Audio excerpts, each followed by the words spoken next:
kita berdoa. Inilah kerinduan kami Tuhan, bahwa Tuhan terus mengajar kami dari hari ke hari untuk jalan di dalam terang-Mu, firman-Mu yang menjadi pelita bagi setiap kaki kami. Biarlah Tuhan Yesus itu terjadi bagi setiap pribadi lepas pribadi.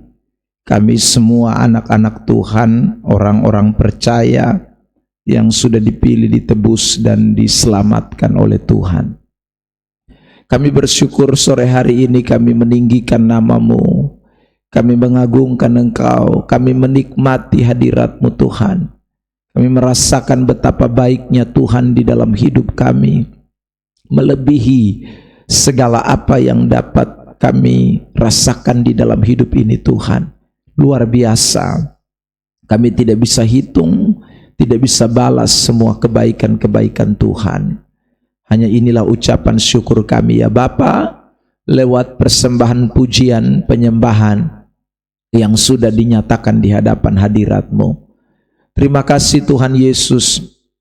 Pada kesempatan diberkati ini, kami akan belajar firman Tuhan. Tuhan tolong kami semua yang akan mendengarkan, membaca bagian dari kebenaran-Mu. Tuhan singkapkan, bukakan rahasia itu. Beri kami hikmat, pengertian untuk dapat memahami setiap kebenaran yang Tuhan mau perdengarkan kepada kami. Terima kasih Tuhan Yesus. Jamah hati kami semua, kuduskan kami semua Tuhan, layakan kami dan berkati kami. Kami sambut firman Tuhan, mengucap syukur hanya di dalam nama Tuhan Yesus Kristus. Semua kita yang siap diberkati oleh firman Tuhan, kita sama-sama boleh berkata amin. Baik, shalom. Puji Tuhan, Bapak Ibu Saudara yang terkasih di dalam Tuhan Yesus Kristus. Tentunya senang bisa kembali hadir berjumpa dengan Bapak Ibu semua bersaudara di persekutuan doa air hidup pada kesempatan sore hari ini, untuk kita sama-sama belajar, mendengarkan, dan mau melakukan firman Tuhan itu di dalam hidup kita hari lepas hari. Saya ingin mengajak kita untuk memulai dengan satu pembacaan dari kitab Roma pasal yang ke-14 ayat yang ke-23, menjadi ayat pembuka bagi kita sekalian pada kesempatan sore hari ini. Roma pasal 14 ayat yang ke-23.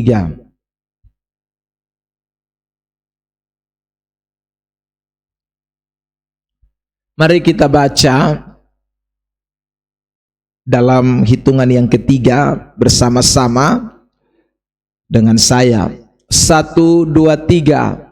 Tetapi barang siapa yang bimbang kalau ia makan, ia telah dihukum, karena ia tidak melakukannya berdasarkan iman. Dan segala sesuatu yang tidak berdasarkan iman adalah dosa. Saudara yang terkasih di dalam Tuhan Yesus Kristus, kita mau mulai dengan ayat yang terakhir atau 23 bagian terakhir. Ada kalimat yang menarik untuk kita soroti pada kesempatan sore hari ini. Kalimat itu adalah segala sesuatu yang tidak berdasarkan iman dikatakan adalah dosa. Jadi saudara, kalau kita bisa memberikan kesimpulan sederhana bahwa kata segala sesuatu di dalam teks ini itu membicarakan banyak hal yang kita perbuat di dalam kehidupan kita. Sebagai orang-orang percaya, sebagai anak-anak Tuhan, ternyata apapun yang kita lakukan atau segala sesuatu yang kita kerjakan itu memang harus berdasarkan iman.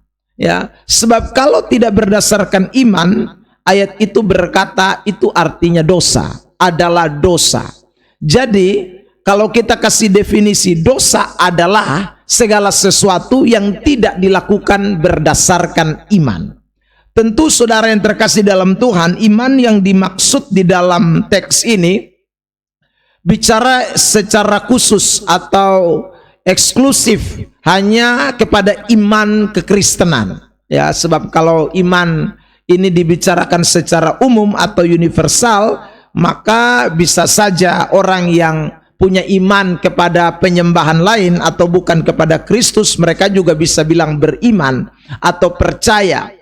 Dan mungkin saudara yang terkasih, mereka juga bilang kalau pakai ini ayat ya mereka juga tidak berdosa. Tapi kalau kita membuat konteks ayat ini kepada sesuatu yang eksklusif atau khusus, maka iman di luar Kristus apa saja yang dilakukan, entah itu baik, entah itu saudaraku sesuatu yang kelihatannya tidak berdosa dalam kacamata umum, tapi di mata Tuhan itu tetap adalah dosa.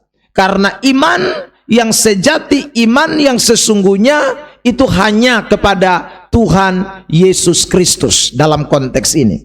Nah, karena itu Bapak Ibu Saudara yang terkasih di dalam Tuhan, sebagai orang-orang Kristen pun demikian. Apabila kita melakukan segala sesuatu di dalam hidup kita, mau itu hal-hal secara sekuler atau hal-hal yang sifatnya bukan rohani, bahkan sampai kepada hal-hal yang sifatnya rohani, itu harus didasari dengan hal yang namanya iman. Saudara, dalam konteks ini penulis yaitu Rasul Paulus mengambil salah satu contoh. Dia bilang kalau kamu makan itu saja harus pakai iman, ya. Makan itu harus dilakukan berdasarkan iman. Jadi kalau saudaraku soal makan saja itu mesti pakai iman, apalagi soal-soal yang lain. Apalagi soal-soal yang sifatnya tadi saya katakan rohani, sifatnya religius, sifatnya berkaitan erat dengan hubungan dengan Tuhan. Misalnya doa, baca Alkitab, pergi beribadah. Saudara, itu tidak bisa lepas dari suatu tindakan yang harus didasari oleh iman. Jadi saudara yang terkasih dalam Tuhan, betapa pentingnya iman di dalam hidup kekristenan, betapa pentingnya iman dalam konteks hidup kita sebagai orang-orang percaya.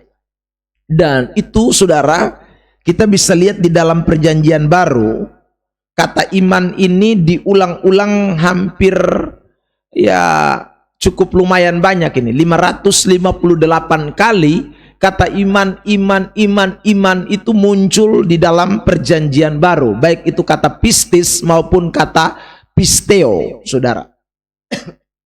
Nah, saudara yang terkasih di dalam Tuhan, bicara soal iman, pistis, pisteo itu yang bisa diartikan dalam terjemahan bahasa Indonesia setia, lalu kemudian percaya, lalu kemudian iman, itu kata yang sama, pistis, pisteo, saudara yang terkasih dalam Tuhan.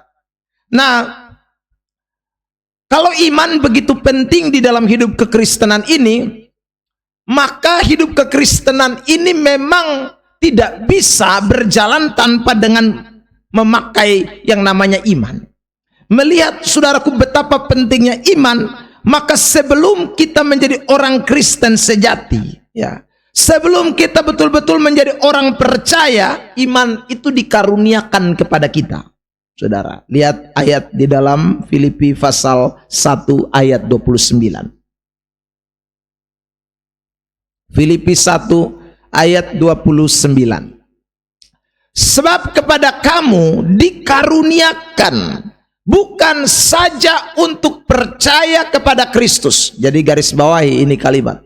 Dengan demikian kalau kita kasih arti, ini berarti iman atau percaya atau pistis atau pisteo itu adalah karunia, yang sesuatu yang dikaruniakan oleh Allah. Iman tidak muncul dengan sendirinya. Iman tidak datang saudaraku dengan sendirinya. Iman itu dikaruniakan oleh Allah.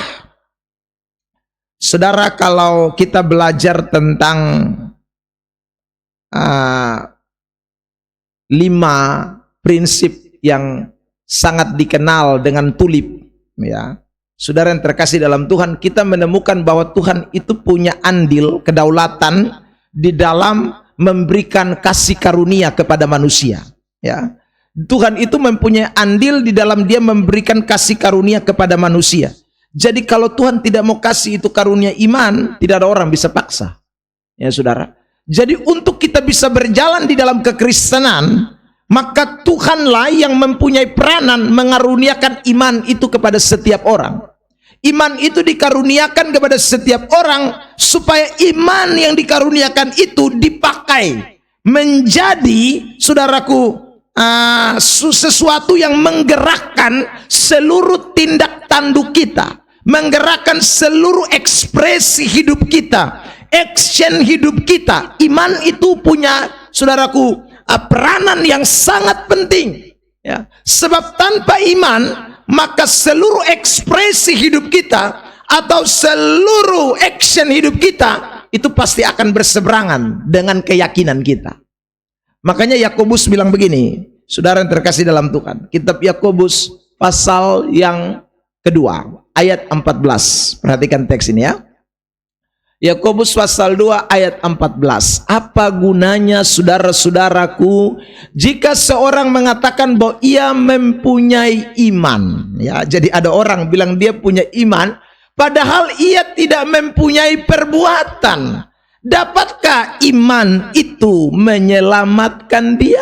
Saudara lihat ya, ini semua diberi tanda tanya, ya. Saudara, ini artinya saudara ada suatu pernyataan yang butuh jawaban. Kalau ada orang yang berkata dia punya iman tapi dia tidak punya perbuatan, Yakobus bilang, apakah itu iman yang menyelamatkan dia? Lihat jawaban di ayat 17. Yakobus 2 ayat 17. Perhatikan teks ini. Demikian juga halnya dengan iman. Jika iman itu tidak disertai perbuatan, maka iman itu pada hakikatnya adalah apa? Mati. Saudara yang terkasih dalam Tuhan, mati ini lebih lagi dijelaskan di ayat yang ke-20. Mari kita lihat Yakobus pasal 2 ayat yang ke-20. Hai manusia yang bebal, maukah engkau mengakui sekarang bahwa iman tanpa perbuatan adalah iman yang apa? Kosong. Kosong, mati itu disinonimkan atau disamakan. Kosong, mati itu berarti sama dengan tidak ada, saudara. Jadi tidak ada orang bisa berkata saya punya iman tapi dia tidak punya perbuatan. Karena iman yang dikaruniakan oleh Allah, saya ulang lagi ya, iman yang dikaruniakan oleh Allah itu menjadi sesuatu yang menggerakkan seluruh ekspresi tindak tanduk action hidup kita, ya. Jadi iman yang Tuhan karuniakan kepada kita itu, dialah yang melahirkan, ya. Dialah yang kemudian mengekspresikan seluruh apa yang kita lakukan di dalam hidup kita. Jadi tidak mungkin kalau orang itu dikaruniakan iman tapi dia tidak punya perbuatan yang baik, itu omong kosong. Saudara yang terkasih dalam Tuhan, ya. Kalau toh ada, maka itu hanya iman dari kacamata diri sendiri atau dari kacamata orang-orang di sekitarnya, ya saudara. Orang lihat bahwa oh dia Kristen, dia pergi gereja, dia, saudaraku, sudah dibaptis, dia sudah sidi, dia sudah ikut perjamuan kudus, dia sudah ikut melayani. Itu cuma dari kacamata kita. Karena kita lihat-lihat itu, lalu kemudian kita beri kesimpulan bahwa orang ini sudah beriman. Tapi saudaraku, ketika iman itu tidak diwujud nyatakan dengan sebuah action hidup yang sungguh-sungguh, maka sesungguhnya itu bukan beriman. Makanya saudara, orang yang beriman sungguh kepada Tuhan, ya, dia tidak mungkin murtad. Saya ulang ya, saudara perhatikan garis bawah ini kalimat ya. Orang yang beriman sungguh kepada Tuhan, yang punya ekspresi iman, punya action iman, itu tidak bisa murtad. Lihat ayat ini, Ibrani pasal 10, 38, 39. Ibrani pasal 10 ayat 38, 39. Mari kita baca 1, 2, 3. Tetapi orangku yang benar akan hidup oleh, dan apabila ia mengundurkan diri, maka aku tidak berkenan kepadanya. Saudara, waktu kita baca ayat 38 ini seolah-olah ada ruang, ya, ada ruang bahwa orang beriman itu bisa mengundurkan diri. Lalu Tuhan tidak berkenan. Tapi sebenarnya tidak demikian. Ini kita melihat di ayat selanjutnya, ayat 39, pernyataan penulis Ibrani. Mari kita lihat. 1, 2, 3. Tetapi kita bukanlah orang-orang yang mengundurkan diri dan binasa. Siapakah kita yang tidak mengundurkan diri itu? Sekarang kita lanjutkan. Tetapi orang-orang yang apa? Percaya. Dan jadi saudara, orang-orang yang percaya, yang beroleh hidup, dia tidak mengundurkan diri dan binasa, ya. Jadi kalau ada orang yang mengundurkan diri, itu sudah pasti dia adalah orang-orang yang tidak percaya. Kalau ada orang-orang yang, saudaraku, bahasa Kupangnya tatoa di tengah jalan lalu balik belakang, ya, atau bahasa yang lebih tepatnya lagi, dia ingkari imannya, dia mengkhianati imannya, maka sesungguhnya dia sebenarnya orang yang belum beriman. Karena orang yang beriman tidak akan mengundurkan diri. Orang yang beriman itu akan terus punya action hidup yang nyata sampai Tuhan datang kembali yang kedua kali. Nah, saudara yang terkasih dalam Tuhan, kenapa kok bisa demikian? Iman yang Tuhan karuniakan itu membuat orang tidak bisa mengundurkan diri, ya, lalu kemudian melahirkan action hidup, melahirkan perbuatan-perbuatan yang nyata. Karena Alkitab bilang begini, ya. Coba kita lihat kitab Roma pasal 10 ayat 8 mulai. Kitab Roma pasal 10 ayat yang ke-8 mulai. Mari kita lihat teks ini, ya. Roma 10 ayat 8. Mari kita lihat. Saya baca ayat 8, Bapak Mama 9, 10, kita sama-sama. Tetapi apakah katanya? Ini firman itu dekat kepadamu, yakni di dalam mulutmu dan di dalam hatimu. Itulah firman iman yang kami beritakan. Saudara garis bawah, ya, ada kata mulut dan hati. Nah, ini kata yang diulang-ulang sampai ayat 10. Mari kita lihat ayat 9. 1, 2, 3 jemaat.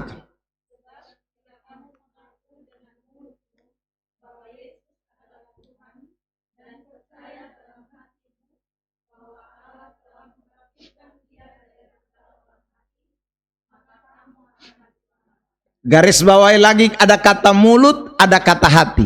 Saudara, dua kali ini sudah, di ayat 8 ada, di ayat 9 ada, sekarang di ayat 10. Mari kita lihat Roma pasal 10 ayat 10. 1, 2, 3. Karena dengan hati orang percaya dan dibenarkan, dan dengan mulut orang mengaku dan, sudah lihat, ya. Jadi mulai ayat 8, ayat 9, ayat 10, iman itu dikaitkan dengan mulut dan dengan hati. Jadi saudara, artinya begini, iman kekristenan itu bukannya sekedar pengakuan, tapi iman kekristenan itu sesuatu yang berakar di dalam hati. Kalau bicara soal hati di dalam Alkitab, saya selalu ingin menekankan ini, hati itu bukan bicara soal salah satu organ di dalam tubuh kita. Tapi hati di dalam Alkitab itu selalu bicara soal manusia batinia kita, atau manusia rohani kita. Jadi orang Kristen ketika dia beriman, saudara, itu bukan hanya sekedar manusia jasmaninya yang mengaku beriman, tetapi manusia rohaninya, manusia yang batinnya atau hatinya itu juga dikuasai oleh iman. Nah, itulah iman yang sesungguhnya. Makanya kalau hati manusia itu dikuasai oleh iman, saya ulang lagi, iman itu adalah sesuatu yang akan memproduksi segala sesuatu yang kita lakukan di dalam hidup ini. Nah, kalau iman itu bekerja di dalam hati seseorang, lihat ayat ini, ya. Matius 15 ayat 19. Matius 15 ayat 19. Ini hati tanpa iman, ya. Saudara lihat, kalau hati tanpa iman dia begini. Matius 15 ayat 19. Saya ajak jemaat untuk baca teks ini. 1, 2, 3.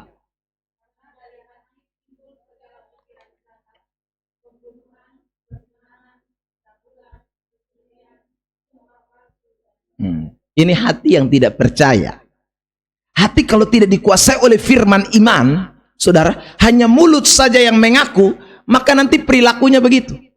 Pikiran jahat, pembunuh, pezina, pecabul, pencuri, sumpah palsu, hujat, segala tindakan-tindakan jahat itu akan mewarnai hidup orang itu, karena hatinya tidak dikuasai oleh percayanya itu.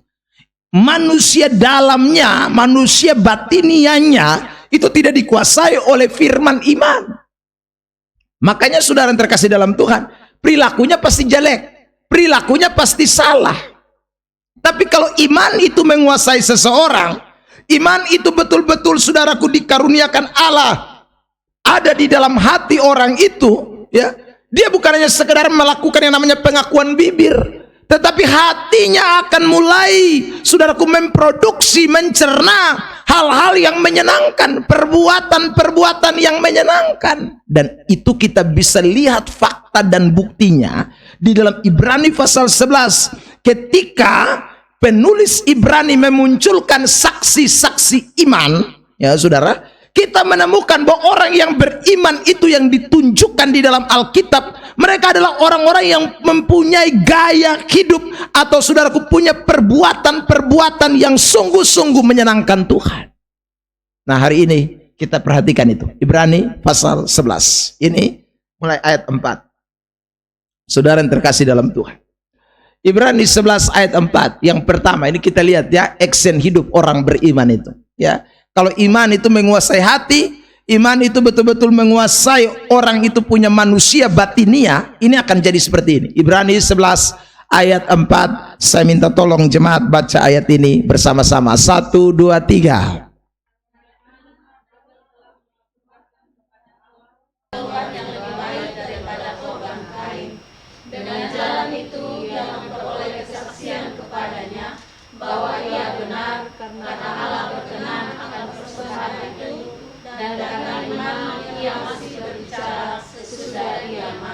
Saudara lihat ya, karena iman Habel persembahkan kepada Allah korban yang lebih baik. Lalu ada pernyataan dikatakan bahwa ia benar karena Allah berkenan akan persembahannya. Saudara yang terkasih, kalau kita membaca hanya ayat ini saja, maka seolah-olah kita dikurung dalam sebuah pemahaman atau sebuah pandangan bahwa oh, yang bikin ini Habel berkenan ini karena jenis persembahannya yang lebih baik. Tapi saudara, sebenarnya Allah tidak hanya melihat jenis persembahan yang dipersembahkan oleh Habel. Karena Habel memang betul dia mempersembahkan korban dari darah domba yang saudaraku diinginkan oleh Tuhan. Tapi juga persembahan ini dinilai berkenan itu karena pribadi dari seorang yang bernama Habel. Kalau Habel punya pribadi itu saudaraku tidak sebaik persembahannya, maka pasti persembahannya tidak mungkin diterima. Karena Allah, saudaraku yang dikasih oleh Tuhan, mulai dari perjanjian lama sampai perjanjian baru, prinsipnya tidak pernah berubah. Bahwa dia tidak hanya melihat sesuatu yang diberikan, sesuatu yang dipersembahkan. Dia tidak hanya melihat jenis korbannya, tapi dia juga melihat siapa orang yang mempersembahkannya. Saudara lihat ya beberapa contoh kasus. Misalnya waktu Saul mempersembahkan korban. Oh, Saul persembahkan korban juga yang baik. Tapi kitab 1 Samuel memberi catatan bahwa Allah tidak mau berkenan kepada persembahannya Saul karena dia tidak dengar-dengar akan suara Tuhan. Karena dia tidak mendengar suara Tuhan, Tuhan tolak dia punya persembahan. Tuhan tidak terima dia punya persembahan meskipun persembahannya baik. Persembahannya saudaraku sesuai dengan tatanan pola hukum Taurat, tidak salah. Tapi sekali lagi ketika orangnya melenceng, Tuhan tidak senang. Saudara, di perjanjian baru kita menemukan bagaimana Yesus mengecam ahli Taurat dan orang-orang Farisi ketika mereka datang ke bait suci lalu memberikan persembahan mereka, saudaraku. Namun Tuhan bilang persembahan janda ini lebih baik meskipun cuma 2 peser 1 duit. Saudara, kenapa Tuhan tidak terima persembahan yang lain? Kok Tuhan lebih suka dengan persembahan janda itu? Karena sekali lagi Tuhan melihat siapa orang yang memberikan. Tuhan melihat, saudara yang terkasih dalam Tuhan, ya. Dan masih banyak contoh kasus yang lain lagi yang kita temukan di dalam Alkitab. Bagaimana Tuhan itu betul-betul melihat siapa pribadi orang itu, bukan hanya sekedar jenis persembahannya. Di bagian lain dalam khotbah Yesus di bukit, Yesus bilang kan, kalau kamu masih punya simpan sesuatu di dalam hatimu terhadap saudaramu, tinggalkan persembahanmu, pergi berdamai dulu dengan dia, baru datang kasih persembahan. Itu artinya Tuhan tidak hanya melihat, saudaraku, besar jumlahnya persembahan, tapi dia lihat siapa orang yang mempersembahkan korban. Nah, sekarang kita lihat ini, bagaimana si Habel dan si Kain ini. Dari kitab 1 Yohanes, saya mengajak kita untuk membacakan teks ini, pasal, sabar ya, saya buka. Kitab 1 Yohanes pasal yang ketiga ayat 20 kalau saya tidak salah. Coba ditampilkan. 1 Yohanes pasal yang ketiga.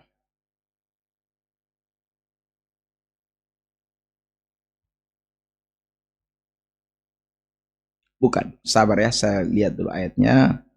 Saya ingin membacakan teks ini buat kita.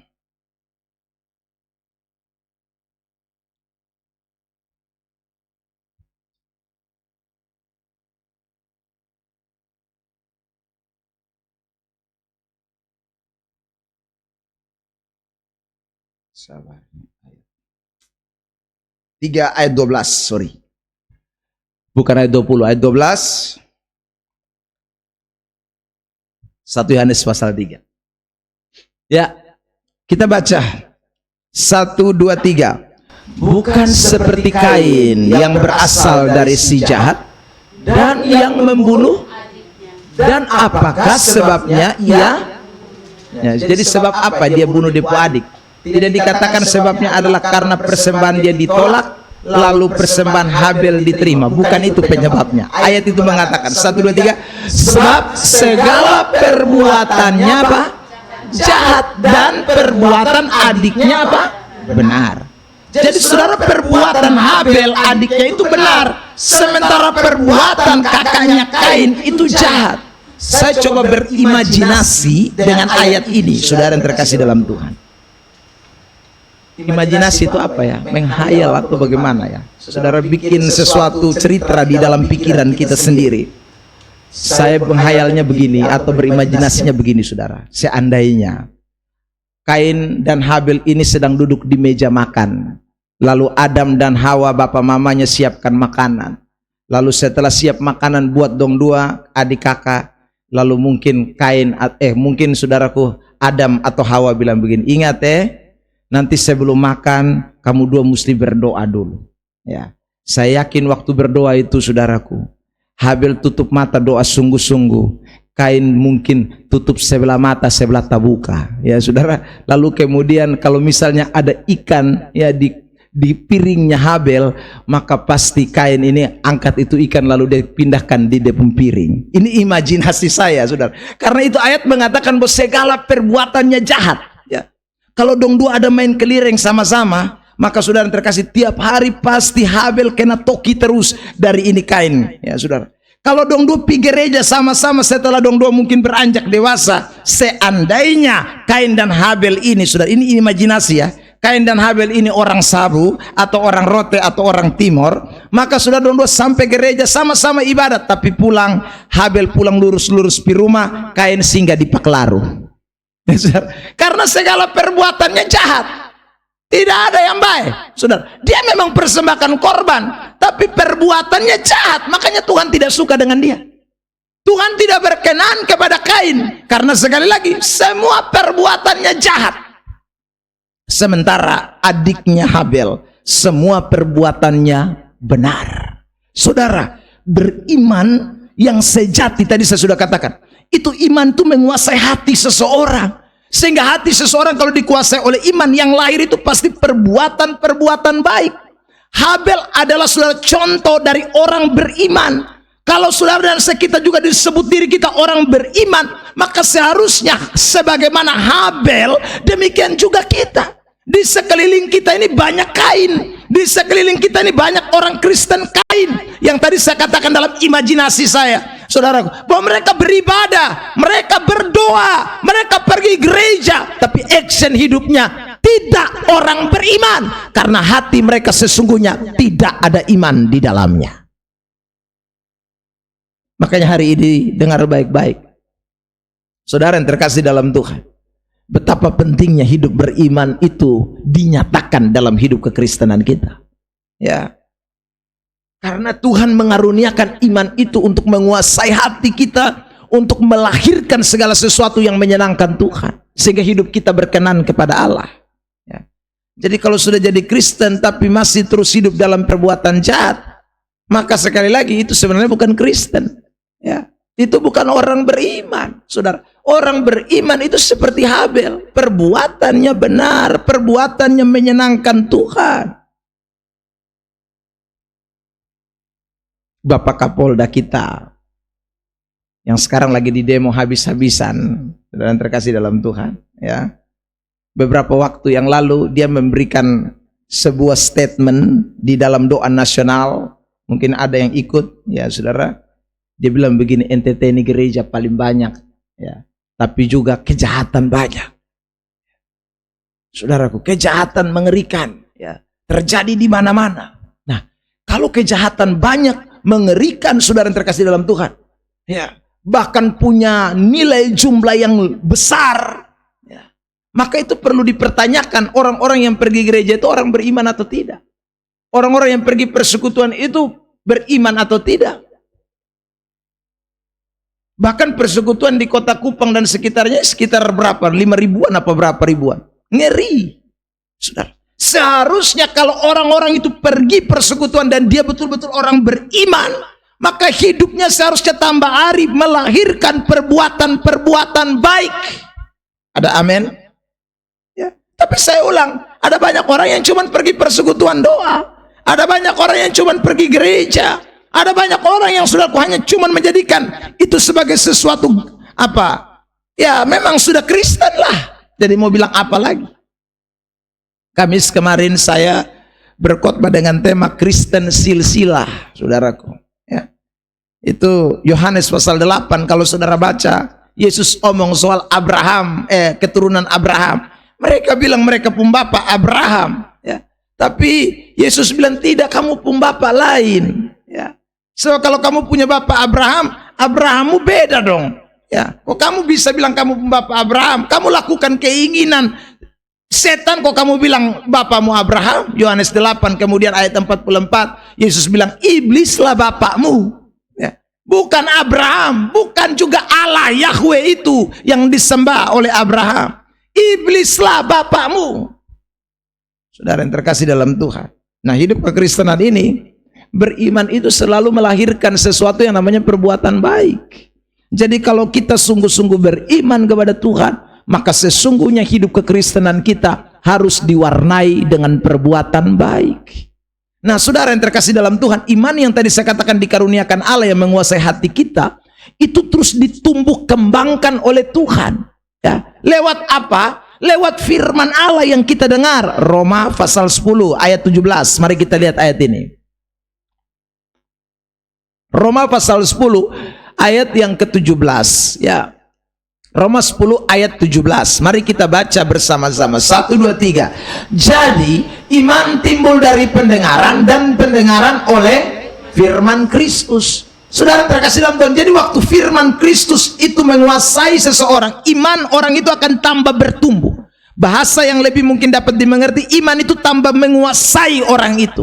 Iman itu tambah mengambil bagian dalam hidup orang itu. Saya ingin katakan begini, bukan berarti kita ini sudah sempurna, tapi semakin hari kita semakin menjadi lebih baik. Semakin hari semakin melakukan yang namanya kebaikan. Bukan berarti seluruh hidup kita sudah baik, tidak. Manusia ini kan namanya proses, saudara. Kebaikan itu proses. Tapi sebagaimana iman itu terus disirami dengan firman Allah, pendengaran akan kebenaran, maka seharusnya setiap kali orang pergi beribadah, dia akan pulang dengan perubahan. Setiap kali dia baca Alkitab, dia berdoa, dia sudah punya hubungan yang intim dengan Tuhan. Dengan demikian hari lepas hari hidupnya akan semakin berkenan kepada Tuhan. Nah, itu orang beriman. Saudara yang terkasih dalam Tuhan. Makanya penting sekali itu kita dengar kebenaran terus menerus, dengar firman terus menerus. Itu membuat iman kita tambah hari tambah menjadi luar biasa, menjadi, saudaraku, menguasai hidup kita. Akhirnya dengan demikian kita bisa menjadi pelaku-pelaku firman. Yang kedua, mari kita lihat Ibrani pasal 11. Selain Habel, ada seorang lain yang bernama Henok. Ayat 5. Ibrani pasal 11 ayat 5. 1, 2, 3. Karena iman Henok terangkat supaya ia tidak mengalami kematian, dan ia tidak ditemukan karena Allah telah, sebab sebelum ia terangkat ia memperoleh kesaksian bahwa ia apa? Berkenan kepada Allah. Saudara terkasih, kembali kita temukan kata berkenan kepada Allah. Orang beriman itu selalu endingnya berkenan kepada Allah.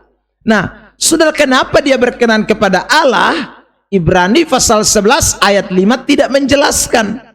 Tapi kalau saudara membaca dalam kitab Kejadian, ya saudara, pasal yang kelima, kita menemukan alasan yang jelas kenapa Henok itu diangkat oleh Tuhan, atau Henok itu bergaul, saudaraku, mempunyai hubungan berkenan dengan Tuhan. Itu karena pergaulannya dengan Allah, saudara yang terkasih. Itu yang membuat dia akhirnya menjadi orang yang betul disebut orang beriman. Mari kita lihat, saudaraku, ayat itu. Kejadian 5 ayat 22 dan 24. Dua ayat, saudara yang terkasih. Kita mulai dulu dengan ayat 22. 1, 2, 3. Dan Henok hidup selama, saya tanya, 300 itu cepat atau tidak? 300 loh. Saya bilang begini, saudara, memang Alkitab itu sengaja pakai standar yang tinggi, ya. Supaya apa? Supaya kita manusia yang sekarang ini bisa belajar. Kalau Henok 300 itu dia bisa, kita ini kan hidup tidak sampai 300 tahun.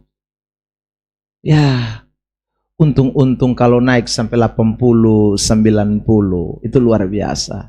Ya, Opa Dangawila seberapa ini?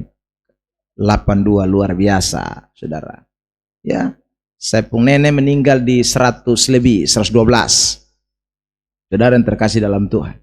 Nah, itu tuh jarang. Sekarang ini jarang. Yang naik-naik sampai begitu tuh jarang. Saudaraku, apalagi bilang 300 tahun. Saudara yang terkasih dalam Tuhan. Ya. Tapi kadang-kadang kita ini belum berapa tahun, saudaraku, kita sudah kadang-kadang tidak mau lagi bergaul dengan Tuhan.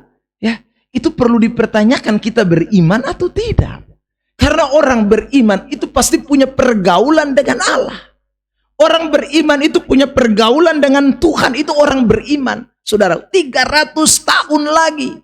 Beberapa hari yang lalu saya nonton sebuah video yang suka dinaikkan oleh Pendeta Esra Soru, ya, dalam pertanyaan yang suka dia jawab. Salah satu pertanyaannya adalah, Pak Pendeta, kalau ada orang Kristen, ya, dia sudah dibaptis, sudah sidi, ya, tapi dia tidak pernah pergi gereja lagi, ya. Dia hanya pergi gereja itu waktu dia sidi, waktu dia baptis, dan waktu Natal saja. Itu kira-kira Pak Pendeta orang beriman atau tidak?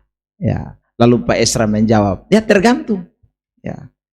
Kalau dia memang setelah dibaptis itu dia lumpuh total, mata tidak bisa melihat. Nah itu Pak Esra jawab itu, ya saudara yang terkasih dalam. Yang mau bilang apa? Meskipun dia ya tidak pergi gereja, tapi dia mungkin bisa ibadah online di rumah. Ya karena memang saudara kakinya sudah lumpuh total, ya mata buta, sudah dia tidak bisa lagi melakukan aktivitas sebagaimana orang normal. Jadi mungkin itu akan menghambat dia untuk bisa pergi ke gereja. Alasan pertama. Alasan yang kedua, bisa saja dia beriman tapi memang dia tidak bisa pergi gereja. Kenapa? Karena jarak antara rumah dan gerejanya itu bisa 200 kilo. Maka itu dia beriman, tapi memang jarak jauh 200 kilo. Bagaimana mau pergi gereja? Dia baru start orang doa firman. Kemana? Ya sudah terkasih dalam Tuhan. Maka dia tidak mungkin bisa pergi gereja. Dia mungkin bisa gereja ya 1 tahun 1 kali. Ya, karena memang jaraknya jauh, saudara. Tetapi kalau dia punya rumah, Pak Esra bilang, di samping gereja, ya saudara, hanya pergi gereja jalan beberapa menit, ya saudara, tidak punya sakit apa-apa, sehat walafiat, tapi tidak pernah pergi gereja, hanya pergi pada waktu-waktu tertentu, saya pastikan dia bukan orang beriman. Karena orang beriman itu seperti Henok, bergaul karib dengan Allah, Pak Esra bilang, saudaraku, orang itu tidak bisa tenang. Iman itu akan mendesak dia untuk mempunyai pergaulan yang intim dengan Allah. Saudara yang terkasih dalam Tuhan, iman itu akan bikin kita merasa bahwa tanpa Tuhan kita tidak bisa. Ya, makanya saudara, bergaul ini dipakai kata yada. Artinya hubungan suami istri, ya, atau bersetubuh, itu bergaul. Saudara yang terkasih dalam Tuhan, ya. Hidup bergaul ini dipakai kata yada. Ini dipakai kata persetubuhan. Artinya intim sekali, saudaraku yang terkasih dalam Tuhan. Makanya saya mau bandingkan dengan ayat ini, Yohanes 15 ayat 5. Mari kita lihat 4 dulu. Yohanes 15 ayat 4 lebih dulu. Yohanes 15 ayat 4. Ya, mari kita baca 1 2 3. Tinggallah di dalam aku dan sampai situ saja. Jadi sudah lihat, ini yang namanya yada. Ini yang namanya saudaraku bergaul. Ini yang namanya kalau dalam bahasa Yunani dipakai kata ginosko. Ya.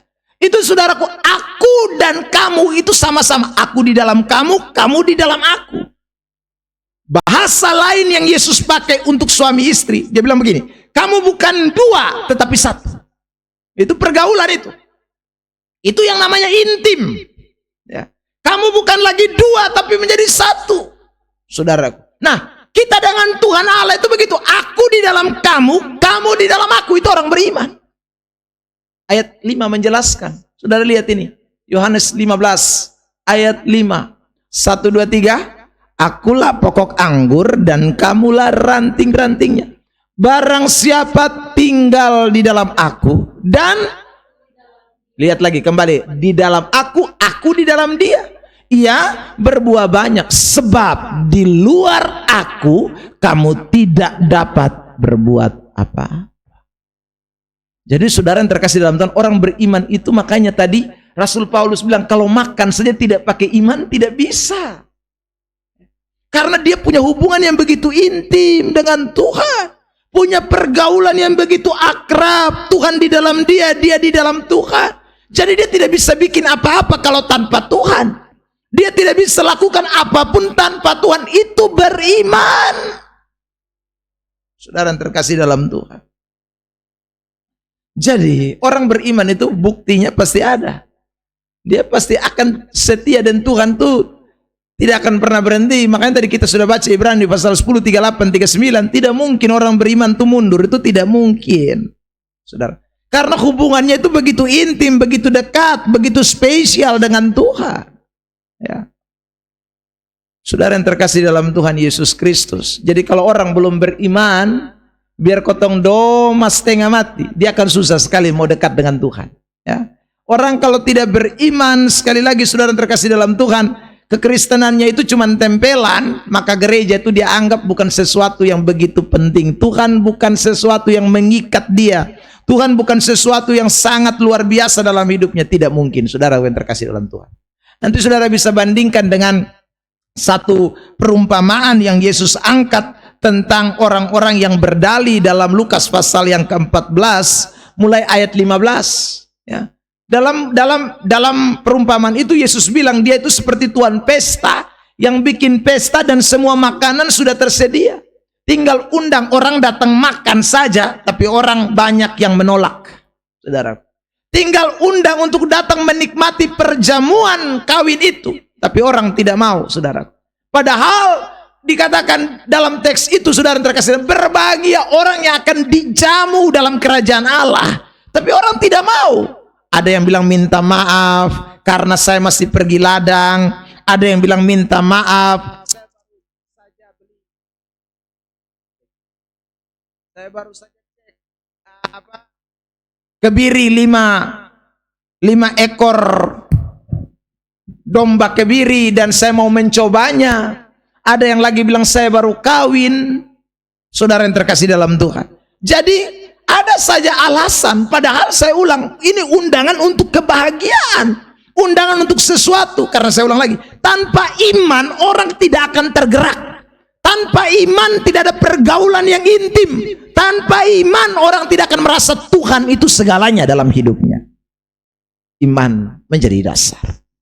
Karena itu saudara yang terkasih dalam Tuhan, semakin hari kalau kita beriman sungguh kepada Tuhan, ya, kalau betul-betul iman itu bertumbuh dalam hidup kita, itu semakin bikin kita tidak bisa jauh dari Tuhan. Semakin bikin kita maunya doa, semakin mau membuat kita, saudaraku, selalu taat dengan apa yang Tuhan inginkan kita lakukan. Makanya saudara yang terkasih, beda ya. Orang yang melakukan sesuatu karena tuntutan dan orang yang melakukan sesuatu karena memang pergaulan intim dengan Tuhan karena iman, itu beda. Kalau karena tuntutan, itu yang kita lihat. Ada banyak orang kalau dia jadi majelis, setia minta ampun. Lonceng gereja belum bunyi, dia sudah ada dahulu. Tapi coba nanti kalau dia periode sudah habis, ya saudara. Dia datang gereja juga kita lihat itu, ya ontong-ontong baru kita lihat dia pemuka. Itu kenapa? Karena tuntutan. Ya. Wah, kalau tuntutan yang menjadi, saudaraku, hal yang mendorong kita untuk melakukan sesuatu, ketaatan kita akan tidak konsisten.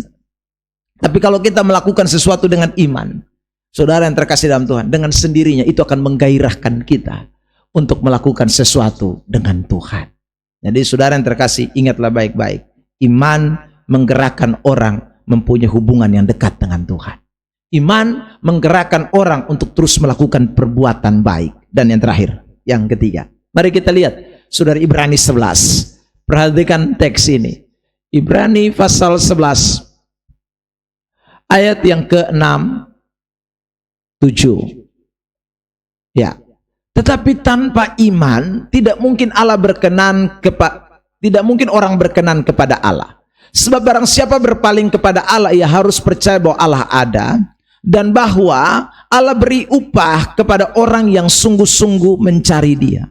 Ayat 7 dan 8. Mari kita lihat ayat 7 8. 1 2 3. Karena iman maka Nuh dengan petunjuk Allah tentang sesuatu yang belum kelihatan dengan taat. Sampai situ saja. Jadi ada kata penting di dalam teks ini, yaitu kata taat. Ayat 8 sama juga. Mari kita lihat Ibrani 11 ayat 8. Ibrani pasal 11 ayat 8. 1 2 3. Karena iman Abraham taat. Saudara, dua tokoh terakhir yang saya mau angkat adalah Nuh dan Abraham. Saudara, orang beriman itu identik dengan yang namanya ketaatan. Kalau kita bicara soal ketaatan, itu berarti kita berbicara tentang suatu proses. Saya ulang ya. Taat itu bicara soal suatu proses. Yang namanya proses itu berarti ada ujian, ada tantangan, ada sesuatu yang tidak mengenakan. Jadi untuk melihat sebuah ketaatan, saudara, ketaatan itu muncul, kelihatan ketika seseorang melewati proses tantangan, proses ujian, proses masalah, baru orang bisa bilang, oh ini orang taat. Ya. Kenapa Abraham dan Nuh disebut taat? Saudara bisa bayangkan, Nuh bangun bahtera, hanya 8 orang yang kerja. Ya. Bangun bahtera sebesar itu, cuma 8 orang, satu keluarga yang kerja. Saudara yang terkasih, itu lagi dibangun bukan di tepi sungai atau di pinggir laut, bangun di atas gunung. Saudara yang terkasih dalam Tuhan, waduh, sudah begitu lagi, bahan-bahannya tidak boleh seenak gue, modelnya tidak boleh seenak dia, harus tunggu Tuhan bicara, harus tunggu Tuhan ngomong. Waduh, itu tuh proses yang tidak mengenakan. Tetapi saudara, sekali lagi, Nuh taat, Nuh melakukan semuanya sampai tuntas. Itu ketaatan. Abraham juga begitu. Waktu dia keluar dari tanah Haran Ur Kasdim, saudara yang terkasih dalam Tuhan, Tuhan tidak pernah kirim Google Map lewat WA, Abraham, betsu Sherlock, jadi lu tinggal berangkat. Ini saudara, waktu omong nih galap. Waktu cuma bilang apa? Abraham, keluarlah dari rumah ayahmu, dari sanak saudaramu, pergilah ke negeri yang akan kutunjukkan kepadamu. Akan ini tidak tahu kapan. Saudara yang terkasih dalam Tuhan. Tapi saudara, Abraham tidak bertanya. Abraham tidak bilang, Tuhan tolong dong kirim tiang awan tiang api atau bintang kek? Ya saudara, supaya saya mulai lihat itu bintang jalan di mana saya ikut dia. Atau tiang awan itu pimpin kemana saya ikut dia. Tidak ada cerita itu, saudara. Tapi Abraham mau jalan keluar dari Haran, mau keluar dari Ur Kasdim. Bahkan saudara lihat ketika gembala Lot dan gembala Abraham Bakalai, lalu kemudian mereka dua harus berpisah. Sekarang Abraham bingung, ya mau jalan kemana ini? Kalau omong berpisah, ya Tuhan belum bicara. Aku mesti duduk diam, tunggu kapan Tuhan bicara. Lot dia ikut-ikut dia mau. Wah, dia lihat lembah sungai Yordan, ya. Dia lihat Sodom Gomora, itu indah seperti taman Tuhan, saudara. Maka dia pilih. Abraham tidak protes. Lot, jangan kurang ajar beta yang bawa lu keluar. Lu pun cara lu lihat yang bagus lu pilih, lalu om karmana, to'o karmana, kan to'o itu. Saudara yang terkasih dalam Tuhan. Tapi tidak, Abraham tahu dia mesti tunggu sampai Tuhan menunjukkan di mana tempat dia harus pergi. Ketaatan itu butuh melewati proses. Saudara, orang beriman itu dia taat melewati setiap proses. Orang beriman itu tidak gampang terpengaruh dengan jalan pintas. Orang beriman itu, saudara terkasih dalam Tuhan, tidak mudah diombang-ambingkan dengan tawaran apapun. Itu orang beriman. Dia akan mengarahkan kepada tujuan apa yang Tuhan mau dalam hidupnya. Itu orang beriman. Amin. Hari Kamis kemarin saya khotbah di Polda. Saudara, memang saya sudah tunggu lama. Saudara yang terkasih dalam Tuhan, untuk yang kesekian kalinya saya diminta, tapi saya rindu berbicara sesuatu yang lebih vulgar. Ya, saudara yang terkasih dalam Tuhan, saya bicara. Jadi nepotisme, korupsi, ini tidak akan berhenti kalau kita tidak mau memutus mata rantainya. Dimulai dari siapa? Polisi yang beriman. Saudara yang terkasih dalam Tuhan, kalau ada polisi yang beriman, maka polisi itu akan melihat apa yang Tuhan mau dari dalam hidupnya.